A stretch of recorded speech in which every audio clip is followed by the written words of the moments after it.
Hello and welcome to Cyberside Chats. My name is Sherri Davidoff. I'm the founder of LMG Security. My name is Matt Durrin. I am the director of training for LMG Security. I thought about using Zoom to record today, but decided no, today is not the day. Probably not the best fit. Yeah. Because I don't trust you, and we're talking about Zoom hacking. Oh, In fact, we're talking about a new exploit that a security researcher announced, which literally allows someone to join a Zoom meeting and hack anybody else on the Zoom meeting.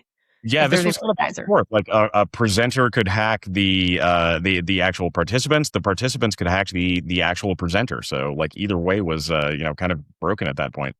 At least the participants couldn't hack each other. I guess that's the saving grace in all of this. So the big thing here was that Zoom was basically being turned into its own remote access Trojan, which is kind of a bad thing for a widely used product like Zoom.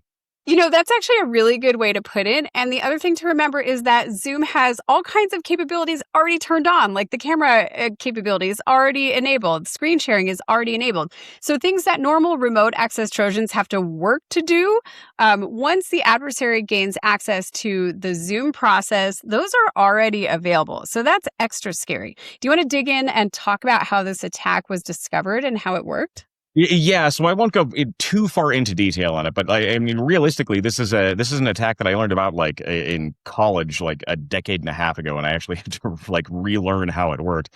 But it's a stack smash.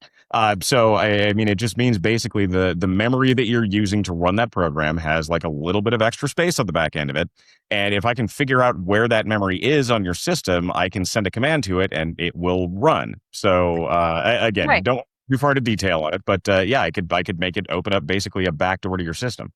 But it has a new modern twist. I mean, the way they did this was using Zoom's annotation feature because Right. Zoom does not send annotations as images. It actually processes them. And the protocol is proprietary and it's closed, meaning it hasn't been widely analyzed. But the researchers said they actually used AI tools, frontier models, according to SC Media, Opus 4.7 and Opus 4.8, to Right. analyze potential functions for attack. And then it prioritized them and it chose the annotation feature to target.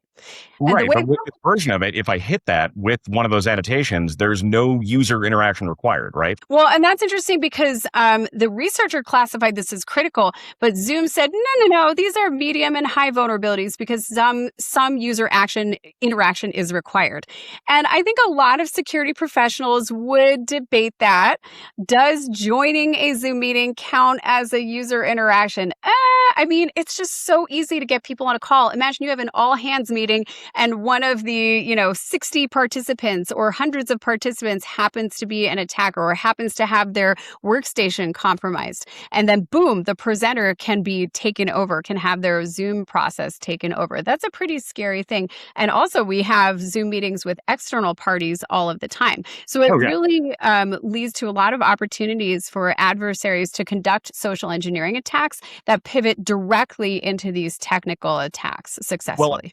and I think the big thing here was that this worked in both directions. This wasn't just a presenter had to attack participants or something. Yeah. Participants could attack basically anyone in the meeting. So that by itself is the scariest thing. Like it opened up a pathway for intrusion into your system. I think about how many cities and towns have Zoom meetings that are public, or even companies might have Zoom meetings where customers can hop on. So it's pretty scary when you think about the fact that participants can attack the presenter as well. Right. So the next big question, of course, is has this been fixed? And the answer is yes, kind of. Sort Um, of. Yeah. Sort of. This was reported to Zoom in early June, and they actually reacted very quickly. They confirmed the remote code execution, and they shipped a fix 12 days later. So that was a pretty good response from Zoom to have that whole fix shipped. At the same time, they haven't fixed everything. So Zoom SDK, for example, is something that's integrated into telehealth platforms.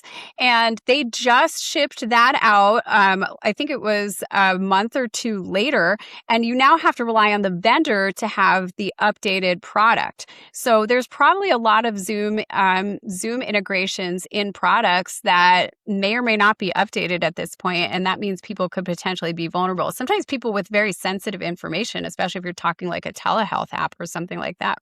Yeah, the telehealth thing makes it, a little bit more concerning for people because you're talking about very protected information there. And I mean, if that is vulnerable or if it could just be hijacked one way or the other, that should be a problem. Yeah, absolutely. Does this remind you of anything in the past? I know that the general structure of the this type of attack has been around for a while. Okay, so yes, this is something that we've seen before. So forced entry was one that we saw back in 2021. This was an iMessage attack. And it was a specifically crafted file that would basically execute and then would lead to entry into your system. What made this one different though was that it was like largely attributed to like nation state attackers. This took a while for people to develop. And with the newer versions of this we've seen, I mean, it's been like one researcher with a day of access to AI or something like that. Yeah, this iMessage attack was scary because there was no interaction required. Like, boom, you just take a PDF, you give it a .gif extension, you send it over iMessage, and boom, you can compromise somebody's system. But instead of that being a nation state class attack, it is now one researcher with access to frontier models that can chain exploits together. So I Right. think that's pretty scary. And the other thing is sometimes we see security technology getting in the way of fixes, at least intermediary fixes. Well, I So mean, we run that gamut between usability and security, which I think we all have to worry about. But yeah, here it seems to have failed a little bit. yeah. So one thing the researcher recommended is turn off end-to-end encryption. And of course, that's a problem Yeah.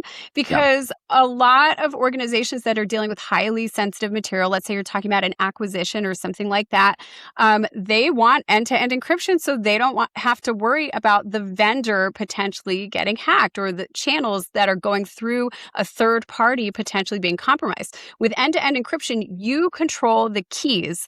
And so even if the systems that your communication are routed through get hacked, your communications can still remain confidential. However, that means we can't really do inspection of those communications.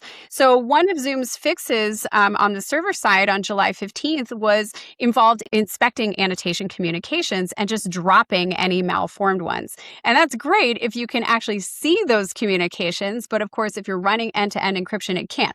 Now, 5 days later, they came out with the real fix on the client side.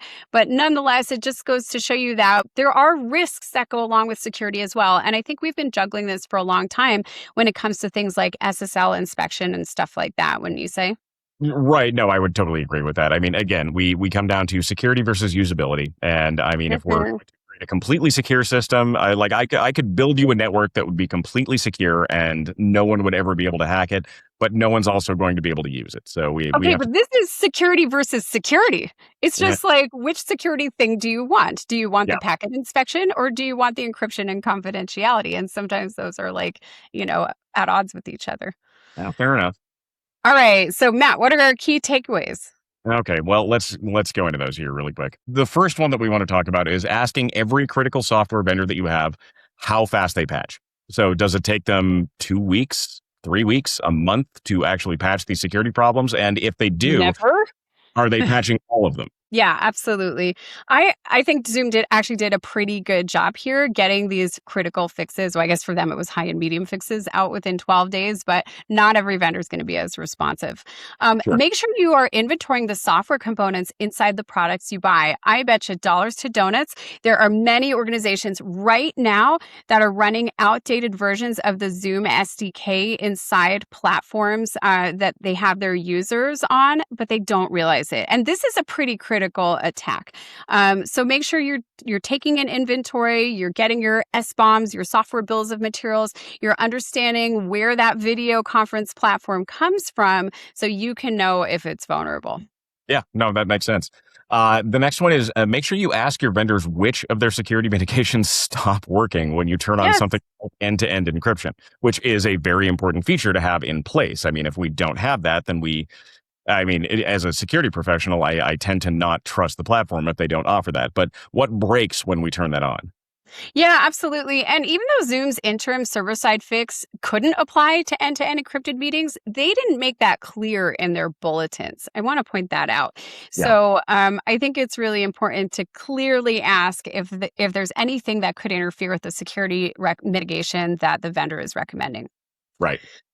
Okay, number 4, treat no public exploit exists as a statement about timing, not about risk. Time after time, we see vendors saying there's no public exploit.